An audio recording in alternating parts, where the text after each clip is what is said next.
When it comes to mass transit, Kansas City has a rich history marked by pride and innovation. First, with a horse-drawn railroad.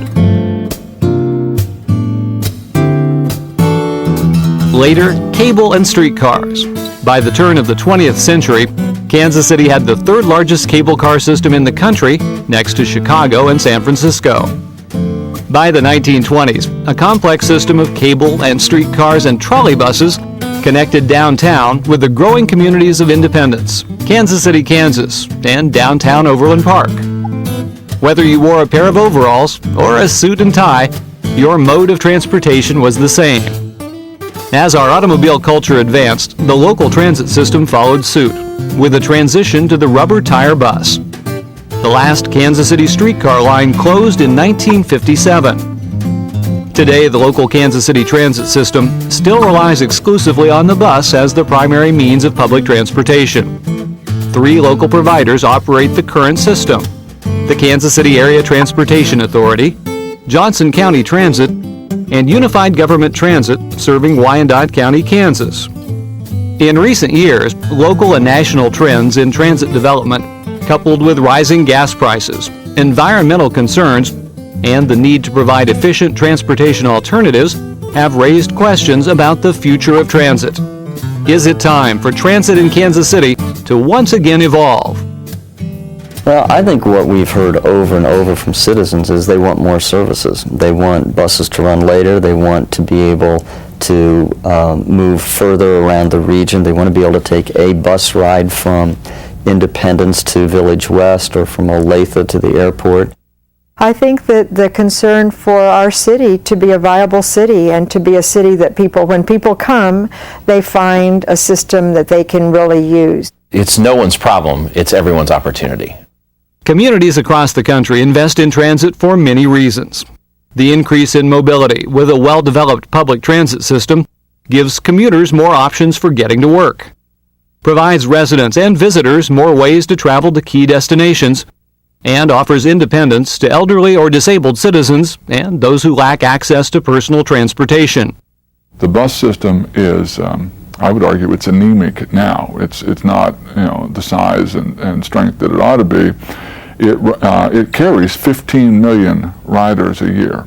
90% of those riders are going to work or to school. Most of them are transit dependent. If we throw them off the bus, we throw them out of work. A lot of people have to understand that it's more than just people going to shop, It's more than just folks riding around. I don't think people tend to realize the impact of transit if it doesn't impact you in your everyday life. Access to jobs and employees is crucial to economic development in cities. Transit helps link workers to employment centers and offers an expanded labor pool to companies. There's a real problem for us getting people to jobs. Affordable housing is an issue, and without a public transportation system, it's very hard to get people reliably there. As a city with 332 square miles, with 440,000 people, a lot of your economic development growth is occurring in the outer perimeter. Transportation is adequate for the urban core. The further out you go, the worse it gets. And the irony is the further out you go, the more jobs you have. We have created a couple things in Johnson County that take people back and forth to work, and anytime we make something route specific to a particular need, we really get results. So I don't think people are anti-transportation. We just have to decide what the needs are and how we're going to fill them.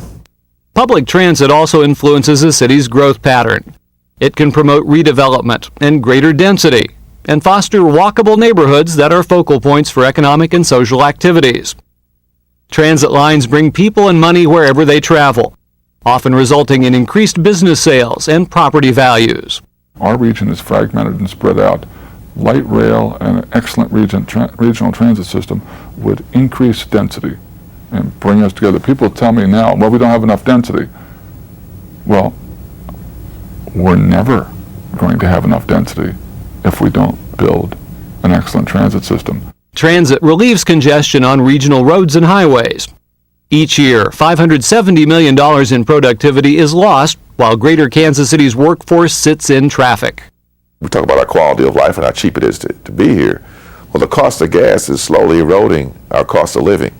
Our cost of living creeps up the more money people got put in their gas tank. and particularly to do something as simple as getting to and from work. Well, I think in addition to the gas prices going up, I do think there's a lot more concern for the environment. I think that this climate change issue has created interest and awareness, I think, is the main thing.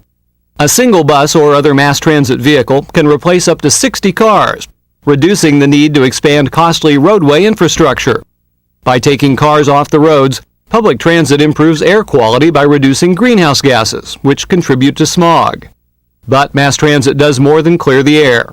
It also reduces the amount of pollutants that settle on roadways, which run off during rainfalls into the region's rivers and streams. I think that we're going to face the same issue many communities do in terms of worsening air quality, worsening traffic congestion. I don't believe anybody thinks that gasoline prices are going to go back down to $1.50 a gallon or below. And as a community, we're going to have to wake up and say at some point transit's a priority. The considerable benefits of transit have prompted peer cities like Denver, St. Louis, Minneapolis-St. Paul, and Dallas-Fort Worth to continue expanding robust public transportation systems in their regions. I think if you look across the country at successful transit systems, but the vast majority are multimodal in nature. They have bus options, they have a variety of different types of bus services, including BRT, but many, if not most, also have a light rail component. I went to St. Louis, went on the airplane, got on the train, rode to downtown.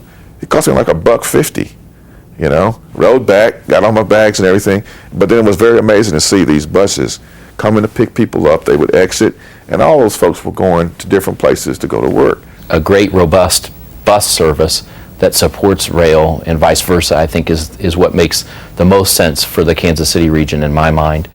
There's no reason that a community of nearly 1.9 million people couldn't and can't support a light rail line that serves as sort of a spine for a regional transit network is certainly feasible in this community. I think that there is some challenge to that, but I think the opportunity is great, and I think we do have good examples of how that can be done, and we certainly have to craft it to a place where it makes sense for the Kansas City region.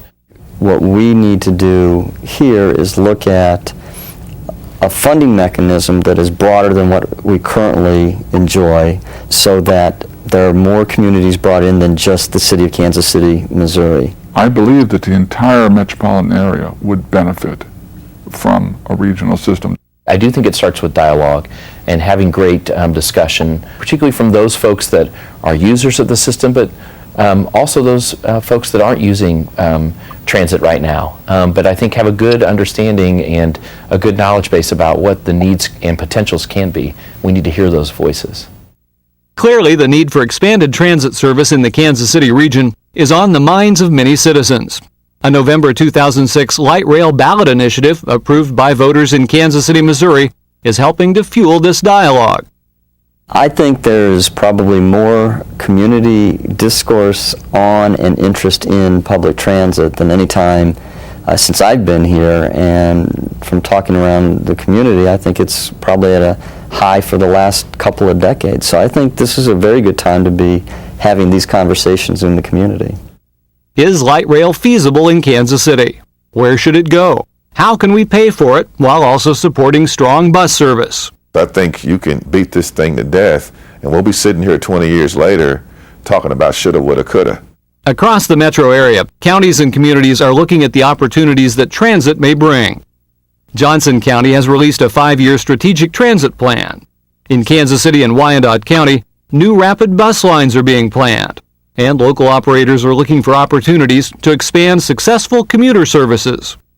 And the desire is to work together with folks to develop a plan that they've had input in and they're comfortable with and they like.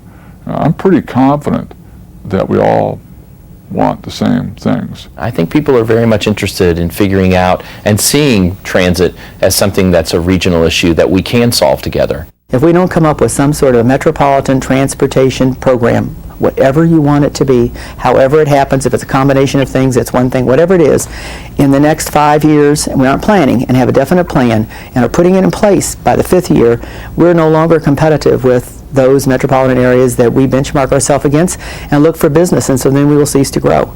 And I think when the time comes and people see that, realize that, everybody will be on the same bus, so to speak. The Mid-America Regional Council is in the process of updating the Smart Moves Regional Transit Plan, which provides a bi-state vision for coordinated transit service. You can help us guide the ride. What are your thoughts on the future of transit in the Kansas City region?